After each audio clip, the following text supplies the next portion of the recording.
prolong the life of your herbs once you get them up to 3 weeks. This is really nice, and it saves you the worry of they going bad in the fridge before you can use them. So let's open it. It has 2 pieces.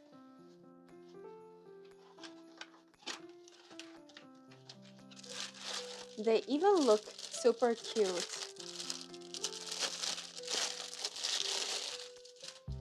So it has this here and it has this, and we open it through this side.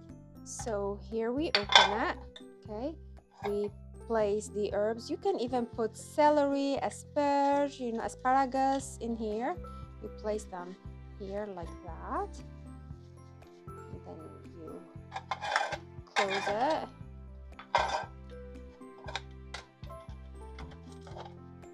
Once you close it from here, you open this here and you add some water, like fresh water.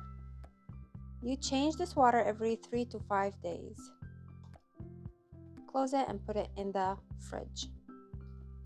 We have 2 of them, so you can choose 2 different herbs. There you go. I hope you like it. Thank you for watching.